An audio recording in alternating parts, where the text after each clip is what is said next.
الحمد للہ والصلاة والسلام علی رسول اللہ اعوذ باللہ من الشیطان الرجیم بسم اللہ الرحمن الرحیم وَإِن كَانُوا مِن قَبْلُ لَفِي ضَلَالٍ مُبِينٍ۔ احباب، ایک مرتبہ محبت سے اور عبادت کی نیت سے درود ابراہیمی پڑھ لیں۔ اللہم صلی علی محمد وعلی آل محمد کما صلیت علی ابراہیم وعلی آل ابراہیم انک حمید مجید۔ اللہم بارک علی محمد وعلی آل محمد کما بارکت علی ابراہیم وعلی آل ابراہیم انک حمید مجید۔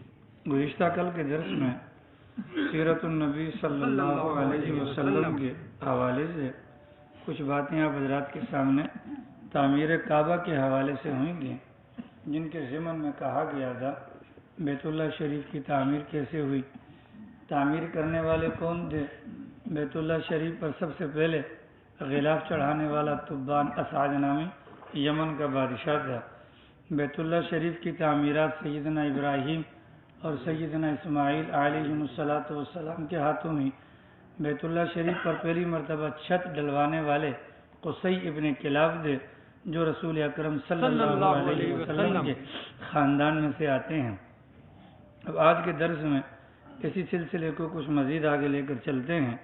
بیت اللہ شریف تعمیر ہو گیا، کام مکمل ہو جانے کے بعد اللہ تعالیٰ کی طرف سے حکم ہوتا ہے حضرت ابراہیم علیہ السلام کو، اب آپ لوگوں کو دعوت دیں کہ میرے اس گھر کا طواف کریں۔ چنانچہ قرآن کریم کے اندر 17ویں سپارے میں سورۃ الحج کے اندر اسی واقعے کی طرف اشارہ ہے۔ اللہ کی طرف سے حکم آیا وَأَذِّن فِي النَّاسِ بِالْحَجِّ يَأْتُوكَ رِجَالًا وَعَلَى كُلِّ ضَامِرٍ يَأْتِينَ مِنْ كُلِّ فَجٍّ عَمِيقٍ۔ آپ کھڑے ہو کر اعلان کیجئے کہ لوگ پیدل چل کر آئیں، یہ چھوٹی اونٹنیوں پر سوار ہو کر آئیں اور میرے گھر کا طواف کریں اور میرے گھر کا اعتکاف طواف کریں، یعنی حج وغیرہ کریں۔ اب سوال یہ پیدا ہوتا ہے کہ سیدنا ابراہیم علیہ السلام نے یہ جو اعلان فرمایا تھا، یہ اعلان کون سی جگہ پر کھڑے ہو کر فرمایا تھا؟ اس کے بارے میں 3 قسم کی روایات کتابوں کے اندر ملتی ہیں۔ ایک روایت کے مطابق حضرت نے یہ جو اعلان فرمایا تھا یہ مقام ابراہیم، جس کے متعلق کل میں نے آپ کو بتلایا، اور موجودہ زمانے میں گولڈن رنگ کا ایک ڈبہ نما ہے جو بالکل کعبۃ اللہ کے گیٹ سے تھوڑا سا اپوزٹ سائڈ پر ہے، اس کو مقام ابراہیم کہا جاتا ہے۔ کل میں نے آپ کو بتلایا تھا یہ وہ مبارک پتھر ہے جس کو اللہ نے حضرت ابراہیم کے حکم کے تابع کر دیا تھا، اور موجودہ زمانے کی کرین کا کام یہ پتھر کیا کرتا تھا۔ اسی پر چڑھ کر حضرت اوپر والے بلاک بھی لگاتے تھے اور اسی کو پیچھے کر کے حضرت کعبۃ اللہ کی دیواروں کو دیکھتے تھے کہ کوئی دیوار اونچی نیچی نہ ہو، ٹیڑھی نہ ہو۔ ایک روایت میں آتا ہے اللہ کے حکم کے مطابق اسی مقام مقام ابراہیم پر کھڑے ہو کر حضرت نے اعلان فرمایا تھا۔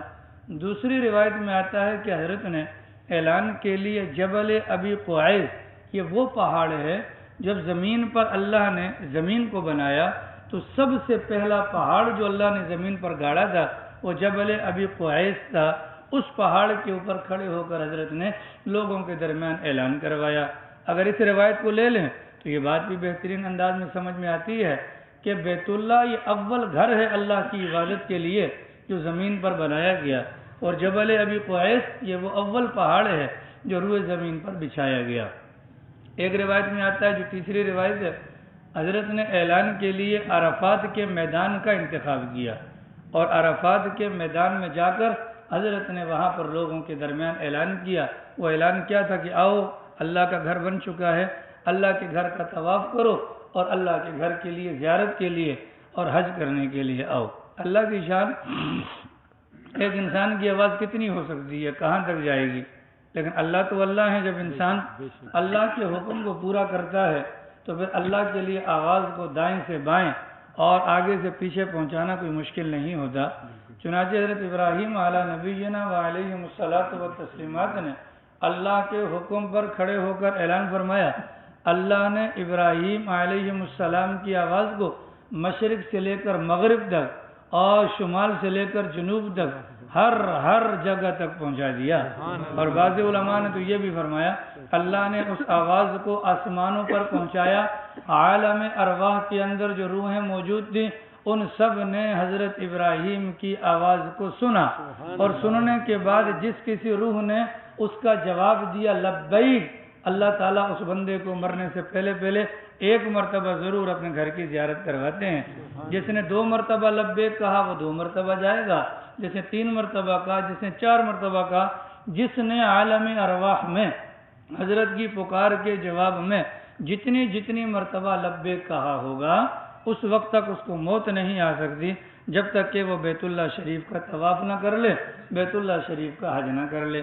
یہ بات سمجھ لے کے بعد اب سمجھیے، حضرت ابراہیم علیہ السلام نے حضرت اسماعیل علیہ السلام کے ساتھ مل کر جب بیت اللہ شریف کو تعمیر کیا، اس وقت حضرت اسماعیل کی عمر تھی 16 سال۔ اللہ کی شان، ادھر شام کے اندر جو دوسری بیگم تھی حضرت کی، حضرت سارہ رضی اللہ عنہ، ان کے یہاں پہلے بچہ نہیں تھا، ان کے یہاں اس سے پہلے بچہ نہیں تھا۔ حضرت اسماعیل کے 13 سال کے بعد اللہ نے حضرت سارہ کی گود میں سیدنا اسحاق علیہ السلام کی صورت میں ایک بچہ بھی عطا فرما دیا۔ اللہ کی شان ہے۔ یہاں سے تعمیر کعبہ وغیرہ سے فارغ ہو جانے کے بعد حضرت ابراہیم علیہ السلام تشریف لے جاتے ہیں شام کے اندر، اور ادھر حضرت اسماعیل مکہ کے اندر، اور حضرت ابراہیم علیہ السلام شام کے اندر جا کر اپنی رہائش کو وہیں پر رکھتے ہیں۔ اللہ کی شان، اللہ تعالیٰ نے حضرت اسماعیل علیہ السلام کو 12 بیٹے عطا کیے، اور اللہ تعالیٰ نے حضرت اسحاق علیہ السلام کو شام کے اندر بھی 12 بیٹے عطا کیے۔ حضرت اسحاق علیہ السلام کے جو 12 بیٹے تھے ان بیٹوں میں سے ایک کا نام تھا یعقوب، وہ نبی بنے جن کو ہم سیدنا یعقوب علیہ السلام کہتے ہیں۔ یہ یعقوب کا لقب تھا بنی اسرائیل، یعقوب کا لقب تھا بنی اسرائیل۔ ان یعقوب کے آگے چل کر 11 بیٹے ہوئے، ان کے 11 بیٹوں میں سے آخری سے پہلے والا بیٹا سیدنا یوسف علیہ السلام تھے، وہ بھی نبی بنے، اور سب سے آخری بیٹے کا نام بنیامین تھا۔ سورہ یوسف کے ترجمے میں آپ نے وہ واقعہ اور حالات وغیرہ دیکھے ہوں گے۔ حضرت یعقوب علیہ السلام کے جو سب سے بڑے بیٹے تھے ان کا نام تھا یہودا۔ کیا نام تھا؟ یہودا۔ لہذا حضرت یعقوب علیہ السلام کی جو نسل چلی اس کو یہودا، اس یہودا کی نسبت سے کہتے ہیں، اور بنی اسرائیل حضرت یعقوب علیہ السلام کے لقب کی وجہ سے کہا جاتا ہے۔ شام کے اندر حضرت اسحاق کی نسل میں اللہ تعالیٰ نے ہزاروں انبیاء کرام پیدا فرمائے، اور پھر وہیں پر رہتے رہتے 175 سال کی عمر میں سیدنا ابراہیم علیہ السلام کا انتقال ہو جاتا ہے۔ شام کی سرزمین سے حضرت ابراہیم کا سلسلہ اولاد کا حضرت اسحاق سے چلتا ہے، اور چلتے چلتے وہ آگے بڑھتا ہے۔ دوسری جانب دیکھیں سیدنا اسماعیل علیہ السلام کہ ان کی نسل سے اللہ تعالیٰ نے صرف ایک نبی پیدا کیا، صرف ایک نبی، اور وہ نبی ہمارے نبی تھے۔ اسی بنیاد پر کسی کہنے والے نے کہا اللہ اپنی وحدانیت میں اکیلا ہے اور ہمارا نبی اپنی نبوت میں اکیلا ہے، کہ ہمارے نبی کے خاندان میں ہمارے نبی کے علاوہ کوئی اور نبی پیدا نہیں ہوا۔ حضرت اسماعیل کے 12 بیٹے ہوئے، ان 12 بیٹوں میں سے جو سب سے بڑے بیٹے تھے ان کا نام تھا نابت، نون الف با تا، اور چھوٹے بیٹے کا نام تھا قیدار، چھوٹے بیٹے کا نام تھا قیدار۔ ان 12 بیٹوں میں سے یہ جو 2 بڑے بیٹے تھے انہوں نے مکہ مکرمہ کو ہی اپنا ٹھکانہ بنایا، اور باقی جو بیٹے تھے آبادی کے بڑھ جانے پر، نسل کے بڑھ جانے پر انہوں نے مکہ مکرمہ سے نکل کر جزیرۃ العرب یا اس سے بھی آگے نکل کر اپنی اپنی آبادی کو لے کر وہ چلے۔ لیکن نابت اور قیدار حضرت اسماعیل کے 2 بیٹے یہ مکہ مکرمہ سے باہر نہیں گئے، اور ان کی نسل یہیں پر چلتی رہی۔ حضرت اسماعیل علیہ السلام جب تک زندہ رہے کعبۃ اللہ کے تنہا متولی تھے، کعبۃ اللہ کے سرپرست تھے۔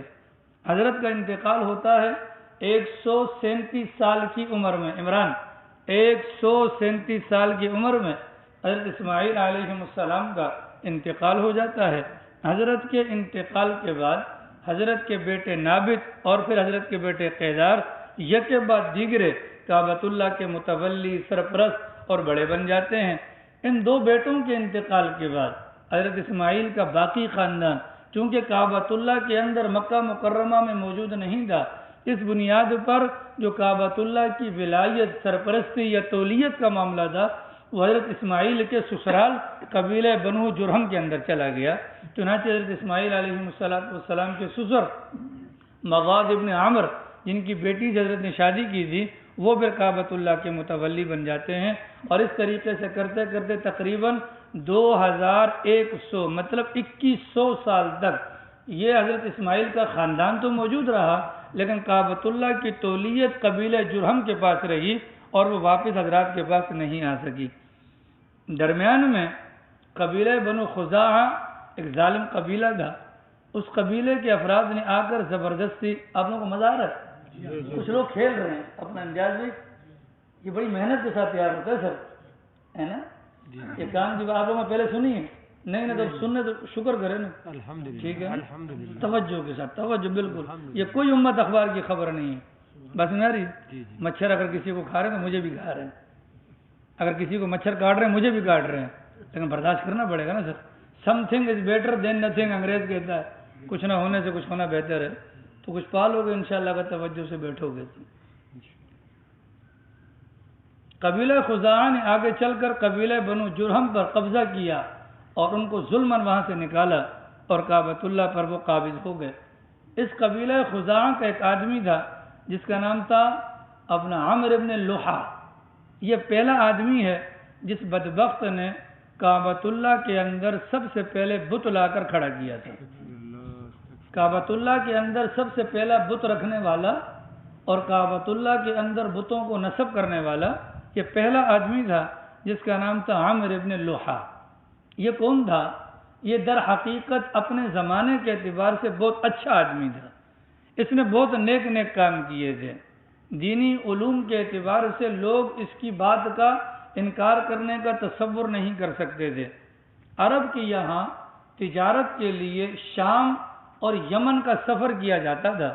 یہ جو عمر ابن لوحہ تھا یہ مکہ کا سردار تھا، پڑھا لکھا انسان تھا، یہ تجارتی سفر پر گیا شام کے اندر، اس نے وہاں پر دیکھا ایک قوم تھی جس کا نام تھا عمالقہ۔ یہ عمالقہ قوم کا نام آپ نے حضرت موسیٰ علیہ السلام کے واقعے میں سنا ہوگا کہ جب بنی اسرائیل کو لے کر حضرت موسیٰ گئے کہ عمالقہ کے خلاف جہاد کرو تو بنی اسرائیل نے کہا اذهب انت وربک، آپ اور آپ کا خدا جائیں عمالقہ سے لڑنے، ہم لوگ یہیں پر بیٹھے ہوئے ہیں، ہم تو آپ کے ساتھ نہیں جاتے۔ یہ جو عمالقہ قوم تھی یہ شام کے اندر آباد تھی، ان لوگوں نے چھوٹے چھوٹے بت بنائے ہوئے تھے۔ اب عامر ابن لوحہ نے جب دیکھا کہ یہ بت بنائے ہوئے ہیں اس نے پوچھا یہ کیا ہے؟ تو کہا کہ جی بات یہ ہے مانتے تو ہم خدا کو ہیں، مانتے تو خدا کو ہیں لیکن خدا نظر نہیں آتا، تو جب خدا نظر نہیں آتا ہمارا دل کرتا ہے عبادت کرنے کو پر شیطان بیچ میں رخنہ ڈال دیتا ہے۔ اللہ کے ساتھ اپنا تعلق مضبوط کرنے کے لیے ہم اس بت کو سامنے لے کر بیٹھ جاتے ہیں، اس بت کے ساتھ ہمارا کنیکشن جڑتا ہے، اس بت کا کنیکشن اللہ کی ذات کے ساتھ ہوتا ہے، ہم اس کو راضی کرتے ہیں، یہ اللہ کو ہمارے حق میں راضی کر لیتا ہے۔ عامر ابن لوحہ بدبخت کو پتہ نہیں کیا سوجی، اس نے کہا اچھا یہ تو بڑی زبردست چیز ہے، ہم تو کعبۃ اللہ میں عبادت تو کرتے ہیں پر خدا تو ہمیں نظر نہیں آیا، ایسا کرو ایک بت ہمیں دے دو۔ چنانچہ جو عرب کا سب سے بڑا بت تھا جس کو حبل کہا جاتا تھا، تو سب سے پہلے کعبۃ اللہ پر لا کر نصب کیا گیا، جیسے اوپر یہ اپنا گنبد بنا ہوا ہے نا ایسے لا کر کعبۃ اللہ پر کھڑا کیا گیا، وہ یہی بت تھا حبل، اور لانے والا تھا عامر ابن لوحہ۔ جب یہ لے کر آیا اس کی بات ٹالی نہیں جاتی تھی، اس نے مکہ والوں کو کہا کہ دیکھو بھائی بات یہ ہے کہ ساری زندگی ہم ٹکرے مارتے رہے، ہمیں خدا نظر نہیں آیا، مانیں گے اب بھی خدا کو لیکن وسیلہ دیں گے اس کا، ہم اس کو راضی کریں گے، یہ خدا کے نیک بندے ہیں، یہ ہمارے حق میں خدا کو راضی کر لیں گے۔ چنانچہ پورے مکہ کے لوگوں کو ماننا پڑا اس کی بات۔ اب اس نے دوسرا کام یہ کیا، ارد گرد کے قبائل کو لوگوں کو جمع کیا کہ بھائی بات یہ ہے کہ ہمیں تو خدا مل گیا ہے، تم لوگ ایک کام کرو کہ اپنے اپنے خدا بنا لو، اپنے اپنے خدا بت بنا لو، اور جو بت تم بناؤ گے اپنے خداؤں میں سے ایک خدا ہمیں دو، ہم کعبۃ اللہ میں رکھے لا کر، تاکہ وہ جو تمہارا بت کعبۃ اللہ میں ہوگا تمہارے خدا کو نمائندگی مل جائے گی۔ تمہارے خدا کو نمائندگی مل جائے گی اور کل کو تم آؤ گے تو پھر تمہارے لیے عبادت کرنا مشکل نہیں ہوگا۔ انہوں نے کہا بالکل ٹھیک ہے، ایسا کر لیتے ہیں۔ تیسری بات عمرو بن لوحا نے یہ کہی کہ وہ جو بت تم بناؤ گے نا، وہ بت مٹی تم نے مکہ کی اٹھانی ہے، اپنی مٹی سے تم بت نہیں بنا سکتے۔ انہوں نے کہا ٹھیک ہے جی، یہ تینوں باتیں منظور کر لی گئیں اور اللہ کی شان مختلف قبائل والے آتے گئے، اپنے اپنے بت بنا کر وہاں پر گاڑتے گئے، اور پھر اللہ کی شان جب کسی قبیلے سے اگر ان کی دشمنی ہوتی اس کے خدا کو اٹھا کر باہر پھینک دیا جاتا۔ اب جب قبیلہ ہی نہیں رہا تو خدا کا کیا کام ہے؟ اللہ کی شان یہ ہے، بس جب عقل پر انسان کے پردہ پڑ جائے نا، اللہ کی شان یہ ہے کہ کسی قبیلے کا کوئی آدمی تھا، وہ کہیں سفر پہ جا رہا تھا تو راستے میں جاتے جاتے اس کو خیال ہے اوہ میں تو اپنا بت تو لایا نہیں، خدا تو لایا نہیں، اب پوجوں گا کس کو؟ اب وہاں پر مٹی تو موجود ہے، لیکن عامر ابن لوحا نے کہا تھا کہ بھائی جو مٹی استعمال کرنی ہے وہ کعبۃ اللہ کی مکہ مکرمہ کی کرنی ہے۔ اس نے فوراً کہا کہ اب کعبے کی مٹی کہاں سے لائیں؟ تو وہ بندہ کہتا ہے کہ میں نے سوچا کہ کیا کروں، تو مٹی چلو گندی چیز ہے، یہ کھجوریں میں مکہ مکرمہ سے لایا ہوں۔ تو کہہ رہے ہیں کہ وہی جو کھجوریں اس کے پاس تھیں ان کی گٹھلیاں نکالی اور گٹھلیاں نکال کر اس کو بت کی شکل میں بنا دیا۔ اب جتنی کھجوریں تھیں سفر کے اندر اس کا بت بنایا اور رام رام کرنے کے لیے بیٹھ گیا۔ کہہ رہے تھوڑی دیر کے بعد ہم آگے چلے تو مجھے بھوک لگ گئی، اب کھانے کو کچھ نہیں تھا تو میں نے اپنے اللہ میاں کے ہاتھ کاٹا، پہلے اس کو کھا لیا، پھر ٹانگ کاٹی اس کو کھا لیا، اور پھر سر کاٹا اور اس کو کھا لیا۔ عقل پر پردے پڑ گئے۔ اسی بنیاد پر تو کسی نے کہا تھا نا کہ پڑے ہیں تو پڑے ہیں، کھڑے ہیں تو کھڑے ہیں، کھڑے ہیں تو کھڑے ہیں، پڑے ہیں تو پڑے ہیں، جو ان کو ناپو تو بندے خدا سے بڑے ہیں۔ وہ سارے کے سارے وہی تھے، کھا گئے جی۔ اسلام کا زمانہ آیا، ایک صحابی مسلمان ہوئے، حضرات صحابہ کرام نے ان سے پوچھا کہ بھائی آپ کوئی اپنے زمانے جاہلیت کا کوئی واقعہ تو سنا ہے؟ تو انہوں نے کہا کہ لوگ جو کہتے ہیں نا کہ بتوں سے ہمیں فائدہ نہیں ہوتا، جس بت کی میں عبادت کرتا تھا اس سے مجھے بڑا فائدہ ہوا۔ کیا خیال ہے سرور جان؟ اس سے مجھے بڑا فائدہ ہوا۔ کس سے؟ بت سے۔ کس سے؟ بت سے بڑا فائدہ ہوا۔ صحابہ بڑے حیران کہ بت سے آپ کو کیسے فائدہ ہوا؟ تو اس صحابی نے کہا کہ بات یہ ہے کہ میں ایک سفر پہ جا رہا تھا تو میرا بت، میرا خدا میرے بغل میں تھا، میں نے بت کو دور رکھا، میں خود چلا گیا پیشاب کے لیے، واپس آ کر دیکھا تو جنگلی لومڑی تھی، وہ آئی اور میرے ہی خدا کے منہ کے اوپر پیشاب کر رہی تھی، تو میں نے لعنت بھیجی کہ جو اپنے اوپر لومڑی کا پیشاب نہ روک سکے وہ میرے لیے حاجت روا کیسے ہو سکتا ہے؟ اسی موقع پر اسلام میرے دل کے اندر گھر کر گیا۔ بہرحال یہ عامر ابن لوحا وہ واحد بندہ تھا، پہلا بندہ کہ جس نے کعبۃ اللہ کے اندر بت لا کر رکھا تھا، اور اس طریقے سے وہ جو خالص دین ابراہیمی سیدنا ابراہیم سیدنا اسماعیل سے چلا تھا، یہاں پر لا کر کعبۃ اللہ کے اندر بت پرستی کو رواج دینے والا یہ پہلا بندہ تھا۔ رسول اکرم صلی اللہ علیہ وسلم نے فرمایا کہ مجھے دکھایا گیا کہ عامر ابن لوحا جہنم کے اندر اپنی آنتڑیوں کو گھسیٹتا ہوا جا رہا ہے، گویا کہ اس کے انجام بد کی طرف اشارہ تھا۔ یہ آ گئی بات مکہ مکرمہ کی۔ مدینہ منورہ کا پرانا نام تھا یثرب۔ مدینہ منورہ کا پرانا نام تھا یثرب۔ مدینہ منورہ میں جب رسول اکرم صلی اللہ علیہ وسلم تشریف لے کر گئے تو مدینہ منورہ کا نام تبدیل ہو کر مدینۃ النبی، نبی کا شہر کے نام سے یہ نام رکھ لیا گیا۔ پھر کرتے کرتے مرور زمانہ کے حساب سے اس نام کو مزید کم کر کے اس کو مدینہ یا مدینہ منورہ یا شہر نبی وغیرہ کا نام دیا جانے لگا۔ مدینہ منورہ کے اندر جو یہودی آباد تھے، یہ یہودی مدینہ کے اوریجنل یا حقیقی باسی نہیں تھے، یہودی تو شام سے آئے تھے، اور شام سے آنے کے بعد انہوں نے مدینہ منورہ کے اندر پڑاؤ ڈال لیا تھا۔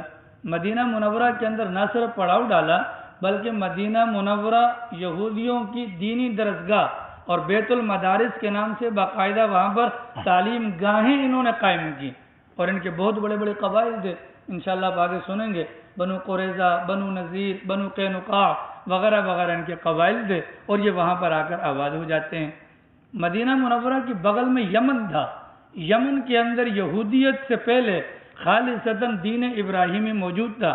وہ کل جس بادشاہ کا نام میں نے لیا تھا جس نے کعبۃ اللہ پر سب سے پہلے غلاف چڑھایا تھا، تبان اسعد، وہ مدینہ سے 2 یہودی علماء کو لے کر گیا اور مکہ مکرمہ پر چادر چڑھا کر واپس جب وہ یمن میں گیا، ان 2 یہودی علماء کی وجہ سے یمن کے اندر بھی یہودیت پھیل جاتی ہے۔ آگے چل کر نجران کا علاقہ تھا، نجران کے علاقے کے اندر عیسائیت کا کچھ نام وغیرہ تھا، وہ انشاءاللہ پھر میں آپ کو یہ واقعہ ابرہا جب وہ اپنا فیل والوں کا واقعہ انشاءاللہ کل یا پرسوں آئے گا، اس کے اندر انشاءاللہ تفصیلات بیان کی جائیں گی۔ بہرحال رسول اکرم صلی اللہ علیہ وسلم نے ارشاد فرمایا، اللہ تعالیٰ نے سارے جہاں پر نظر ڈالی، اللہ تعالیٰ نے سارے جہاں پر نظر ڈالی، اس میں سے اللہ تعالیٰ نے بنو اسماعیل کو پسند کیا۔ بنو اسماعیل پر اللہ نے نظر ڈالی، اس میں سے کنانہ کو پسند کیا۔ کنانہ پر اللہ نے نظر ڈالی، اس میں سے قریش کو پسند کیا۔ قریش پر اللہ نے نظر ڈالی اور اس میں سے عبد المطلب کے گھرانے کو پسند کیا، اور عبد المطلب کے گھرانے میں سے اللہ نے مجھ محمد الرسول اللہ کو پسند کیا۔ رسول اکرم صلی اللہ علیہ وسلم کا جو سلسلہ نسب ہے، یعنی جیسے والد، والد کے والد، والد کے والد، اگر ان کا ہم حساب لگائیں تو حضور پاک صلی اللہ علیہ وسلم سے لے کر حضرت آدم علیہ السلام تک تقریباً یہ 81 یا 82 پشتیں بنتی ہیں۔ کتنی بنتی ہیں سر؟ 81، 81 یا 82 پشتیں بنتی ہیں۔ ان 81 یا 82 پشتوں کو 3 حصوں میں تقسیم کیا جاتا ہے۔ جو پہلا حصہ ہے اس کے اندر 22 پشتیں آتی ہیں۔ یہ 22 پشتیں وہ ہیں جو خود حضور نے بیان کی ہیں اور یہاں سے آگے حضور نے بیان نہیں فرمائی ہیں۔ 22 کے بعد سے لے کر 40 تک جو پشتیں ہیں، ان کو تاریخ دانوں نے نقل کیا ہے، لیکن اس کے اندر اختلاف اگر ہے تو صرف ناموں کے آگے پیچھے ہونے کا اختلاف ہے، باقی اس بارے میں سب کا یقینی اتفاق ہے کہ 40 پشتیں بنتی ہیں۔ اس کے بعد جو آخری والی 19 پشتیں ہیں، ان 19 پشتوں کے متعلق ماہرین انساب کا کہنا ہے اس کے اندر بہت زیادہ غلطیاں ہیں۔ چنانچہ جس کے بارے میں کوئی شک نہیں صحت کے بارے میں، وہ رسول اکرم صلی اللہ علیہ وسلم سے لے کر عدنان تک کا سلسلہ نسب ہے، اس کے بیان میں کوئی اختلاف نہیں۔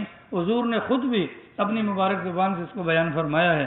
عدنان سے لے کر حضرت ابراہیم تک 40 پشتیں بنتی ہیں، اس میں ناموں کا اختلاف ہے، ترتیب کا اختلاف ہے، باقی سب مانتے ہیں کہ پشتیں 40 ہی بنتی ہیں۔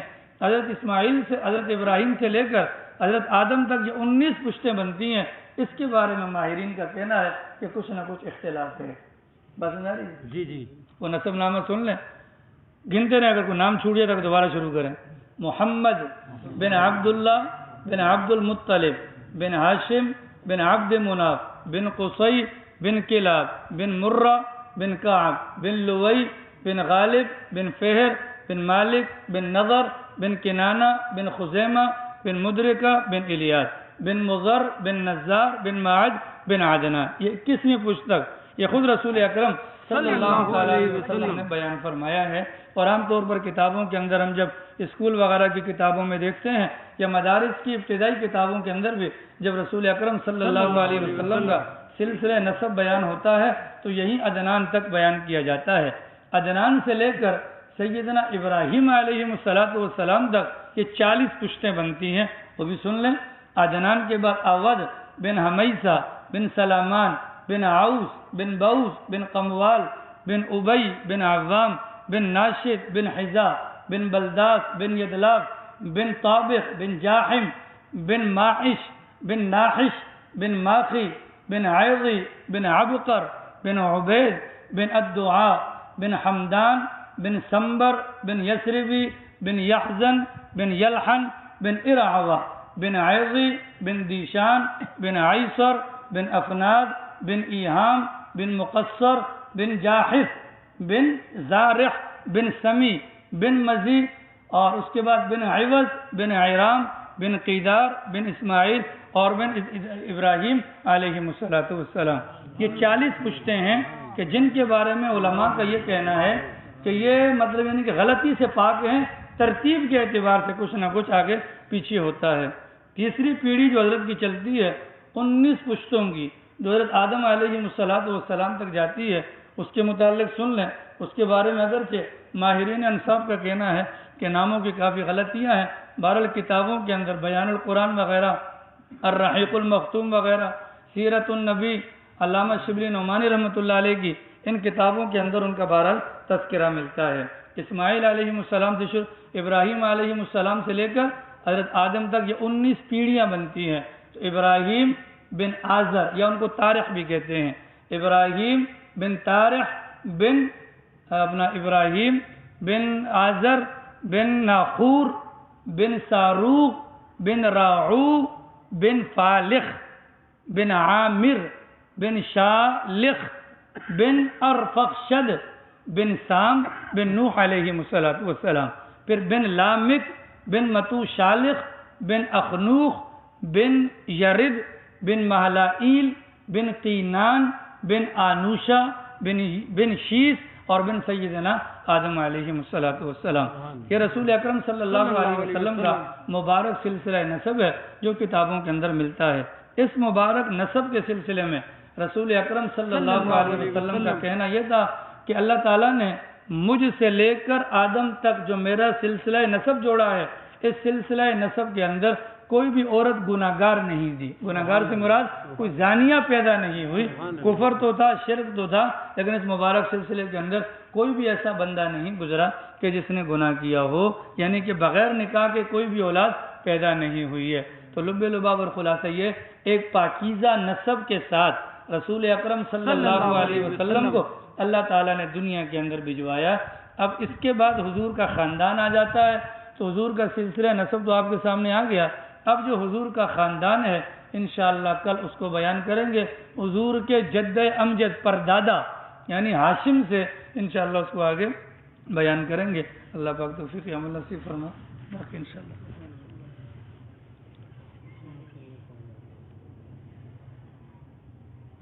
اجمعین۔